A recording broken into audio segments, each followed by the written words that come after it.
um, a super sensitive empath. And I happen to have lived up in the mountains for, well, at least 35 years, over 35 years. I am pretty super sensitive. And so I've been listening to the world on this and kind of like antenna. I kind of I have very sensitive hearing, but it's really a sense of vibrational frequencies. And,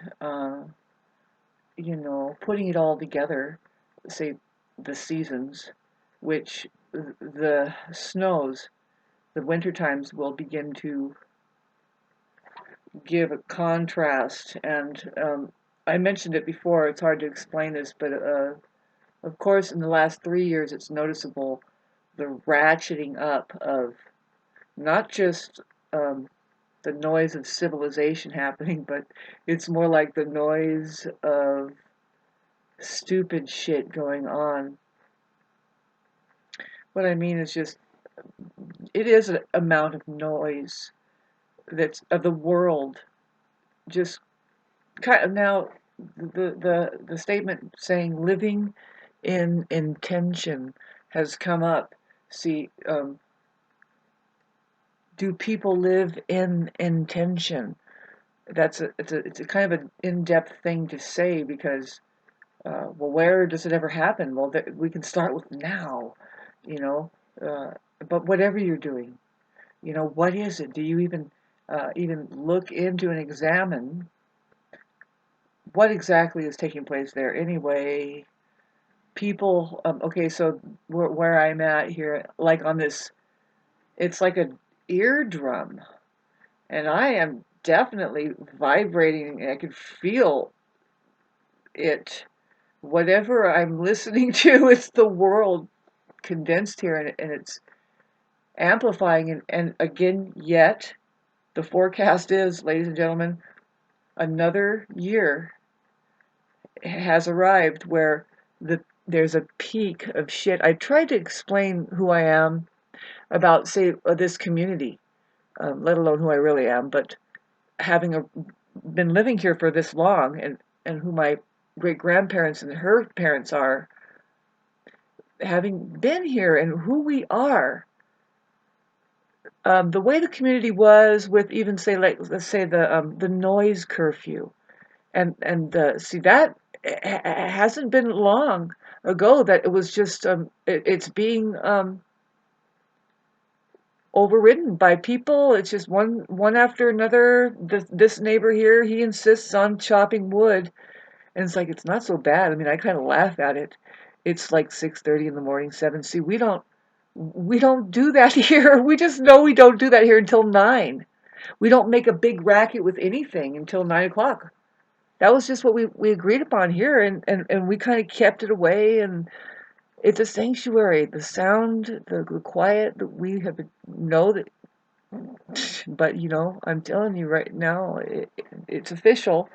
I've lived in the city before, and I know how to buffer. And see, I'm super sensitive, but I also know how to control.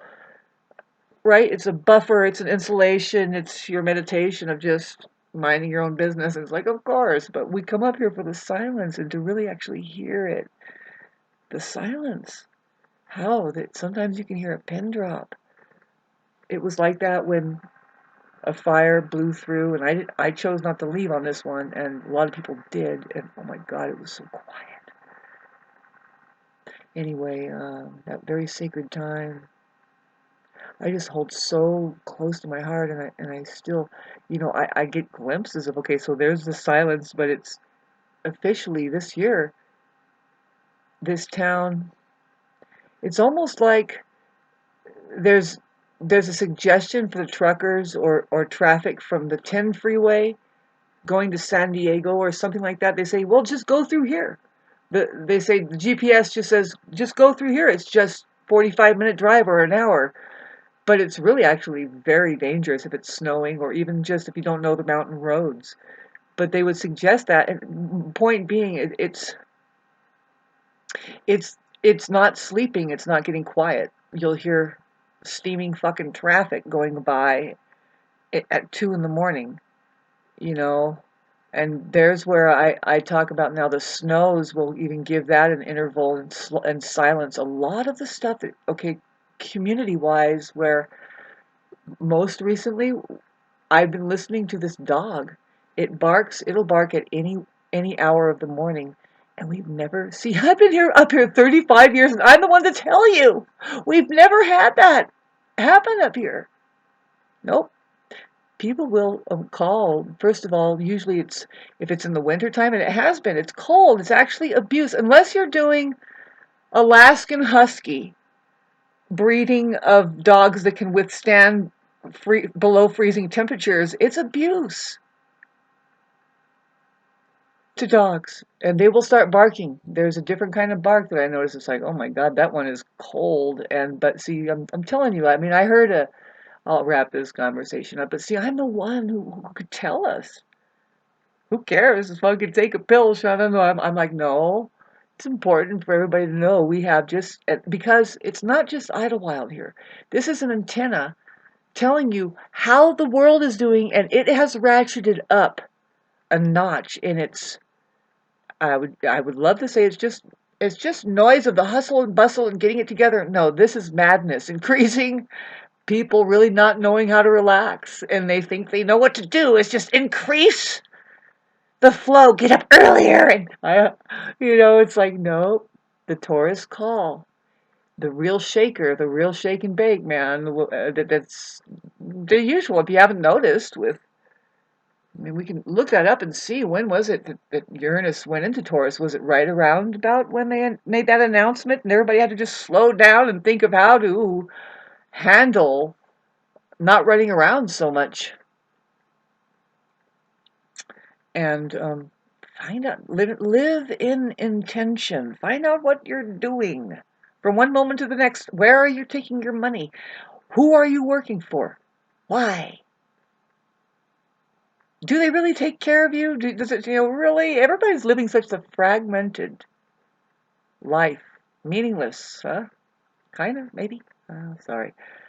I know I am. As long as I stay on social media here. Just kidding. No, really. What, who, me? Well, you see, babes, I'm operating on no steam with the Mars. Well, Mars, it still has steam in Scorpio, but I'm the Mars-ruled person who feels the Mars behind. It's in water, and it's behind the sun, getting a bath in the watery sunshine or whatever you want to call it. And I swear, it's just like that. I'll be right back. I feel really strange. I don't have the same my same energy, and will I ever? We're ever changing, and that's really what this Mars and Scorpio. If you haven't heard me talk about it, and I notice I've talked about it, and I'm like, God, I got that all wrong. Thanks to Neptune getting up close to my Venus, I have to look at it 3 times and remind myself what is going on here in reality, because you better just get the facts right. Most likely you won't. I won't with that Neptune Venus thing. It's been a lot of that over how many videos now? 1,000 and some odd. Whew. Thank you for hanging in there and subscribing and liking. Believe it or not, there's going to be a shift. I mean, we're in the middle of. It's almost like, do you remember this? It's like, yes, I remember this part of just. It's like you're scraping off the toast. Like, I wanted toast, by the way, but this one is charcoaly, but I'm going to eat it. I'm just going to eat it. That's the feel to me with Pluto and Capricorn. And you did it good. You're like, no, this toast, look, it's a hint. It's not black under there. It's a little bit. You're just, and who cares? It's the best thing in the world. You're fine with it. We're ready. We're ready for the next stage. It's not going to get any better. Learn how to make a crouton. I'm ready to make croutons. Some people are ripening up to just make that fucking crouton, and it's not burnt either. It's unlike any other. Me, I could make just one massive crouton, and then some kind of sauce on the side. I don't know. I'm not really a foodie, but why not? It seems like I skipped through the Taurus rising. I'm supposedly a Gemini rising now, which is like, are you going to get a job doing some kind of intense transcripting of interfacing, benevolent language, translating and uprighting the entire human organism into their intellectual belongings and graduating them back into the universe as being ever so powerful creators, just instruments of God. Pretty soon, I'm going to get right into it.